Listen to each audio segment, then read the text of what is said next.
Antimicrobial prophylaxis for children with vesicular reflux.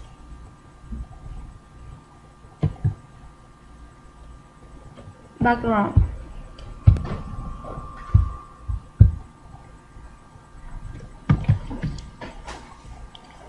Children with febrile urinary tract infection commonly have vesicoureteral reflux because trial results have been limited and inconsistent.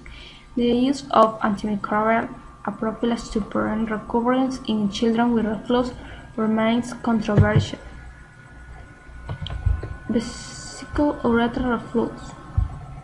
Normal UV junction, normal burn mechanism in the ureterocycle junction include أول حاجة تجيب insertion of intramural urethra into the bladder مش بالفيديكولو أوبليك.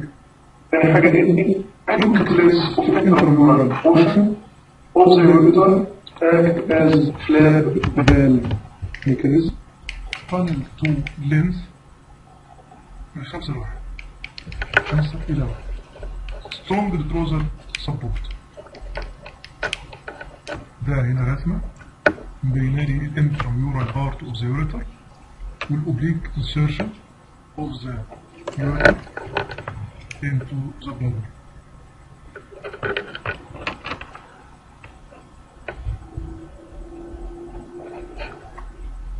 As bladder fill with urine, bladder wall is distended and thin. The intramural portion of the urethra stretch, thin out and become compressed against the backing. This process allows continual anti-grade flow of urine from urethra into the bladder ويمنع الرeflux. تمام؟ Refluxing ureterocycle junction has the same anatomic feature of non-refluxing, لكن length of the intramural submucosal ureter allowing urine to reflux. Epidemiology. Incidence أقل من 1% في النيونات 10 times as common in white children. في الوايت أكثر من البلاك 10 أضعاف.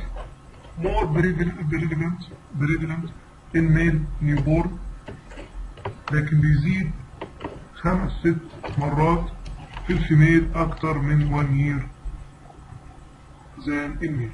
75 ل 80% of children diagnosed with DUR are girls. Found في 30-40% of children with recurrent UTI.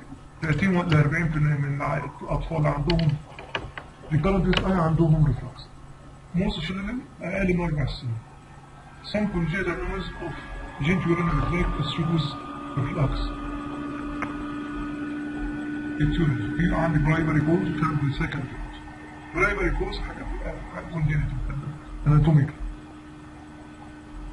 Short or absent intracycle urethra, absence of adequate retrosal backing, lateral displacement of urethra orifice, para-urethral bicuspid. Secondary cystitis or UTI, bladder outlet obstruction, neurovenic bladder, retrosal instability. الباثوفيسيولوجي. الكدني فيها 2 type of renal papilla. السمبل اللي هو كومبلكس حوالي 66% والكومباوند اللي هو الكونكيف. الكومبلكس no reflux to the kidney, no kidney damage. الكونكيف في reflux في kidney damage تعمل سكارينج، هي أكثر عرضة للسكارينج. الباثوجينيسيس بكتيريا اندوتوكسين اوكسجين فري راديكال autolytic enzyme scarring and fibrosis. Convert the symbol to compound. Compound rapidly increase the reflux, additional scarring, and the similar to the immobility.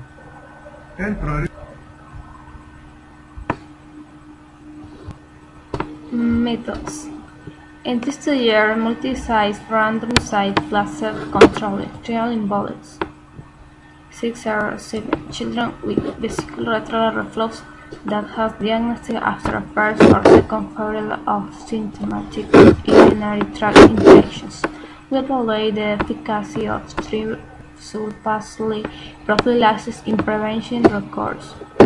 Secondary outcomes for renal scarring treatment failure, a composite of recurrence and scarring, and antimicrobial resistance. Antimicrobial prophylaxis. Hepatitis A, hepatitis B, it is not the antimicrobials, but it is the vaccines and immunoglobulin. That's why I am not including this. The third important viral infection is HIV, and HIV prophylaxis is done under two circumstances: accidental exposure and consequential exposure. Accidental exposure is in percutaneous injury or contact with mucous membrane or intestine exposure, and whether to give, what drugs to give depends upon from which HIV positive patient one has got the infection. Whether it is class 1 meaning whereby it is asymptomatic and CD4 count is not very low, and class 2 is symptomatic and its count is very low. And accordingly, either one can do basic prophylaxis or expanded prophylaxis. In basic, we give urobulin 30 mg twice a day plus lamivudine, so 150 mg twice a day for 4 weeks. And in expanded, in addition to these drugs, protease inhibitor, that is indinavir, 500 mg 3 times a day for 4 weeks can be given for prophylaxis.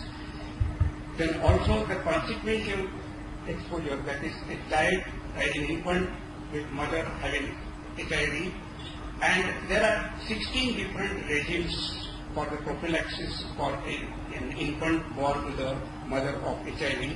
I have just written 3 of them. The lowest one is the highly cost effective, technically feasible, where it is only during intrapartum antiviral agent is given, and for 72 hours after birth, again the antiviral drugs are given. While the first and two regimes are very costly, very elaborate, and compliance is a little bit doubtful. So this is the first group of chemoprophylaxis, that is post-exposure prophylaxis or PEP prophylaxis. Then the second major group comes the chronic medical prophylaxis and vulnerable host. Now, there are many infectious diseases we are likely to recur or who are likely to relapse, and these patients are known to get again and again recurrences, and that's why they need long-term chronic medical prophylaxis or suppressive therapy. And one of the best examples is acute rheumatic fever. It is known if a child gets acute rheumatic fever, and if he gets again streptococcal infection, he is going to get another recurrence of acute rheumatic fever. It is now also known that if during the first attack child gets carditis, in the second attack also he is going to get carditis. Or if he doesn't get carditis in the first attack, second attack probably heart is not affected. But whatever it may be, the exact how long prophylaxis should be given is still debatable after so many years of acute rheumatic fever prophylaxis. But if during the first attack there is no carditis, not clinical, but also echo to no carditis, then one can give prophylaxis for 5 years from the last attack. If there is associated carditis, one can go up to 10 to 15 years, and if there is definitely well-established chronic rheumatic valvular heart disease, one has to use the prophylaxis lifelong.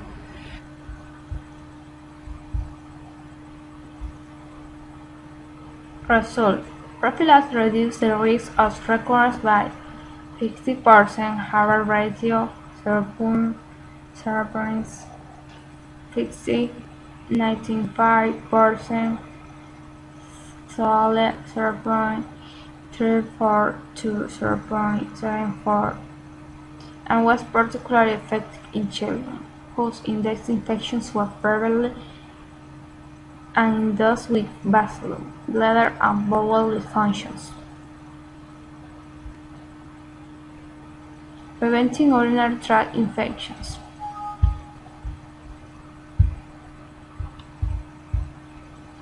Prevent urinary tract infections in babies and kids.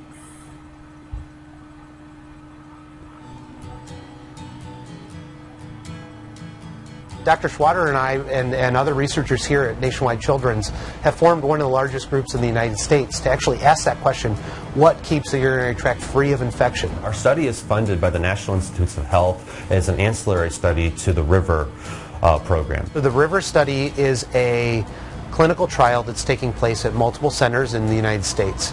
Basically what they're doing is they're taking kids with this condition, vesicoureteral reflux, and looking at whether being on antibiotics or not being on antibiotics can prevent urinary tract infections in these patients. So currently children with urinary tract infections are treated by two different management profiles. The first one would be to give a daily antibiotic in the hope of preventing future urinary tract infections. And the second is to wait for the patient to have symptoms, screen with a urinalysis, and then decide to treat with antibiotics. What we want to do is we want to look at kids, look at their genetic makeup and see is there something special about their genes that could cause reflux.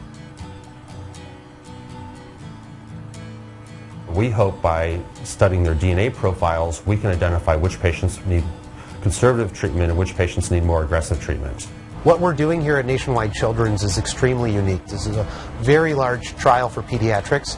No one else is looking at the genes of these kids. We hope that this will not only increase our understanding at the basic science level, but change the way that we treat this very common condition in the near future.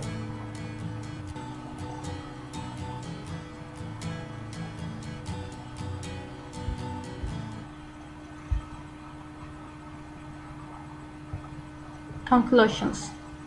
Among children with vesicoureteral reflux after urinary tract infections, antimicrobial prophylaxis was associated with a substantially reduced risk of recurrent vaginal renal scarring. Thank you.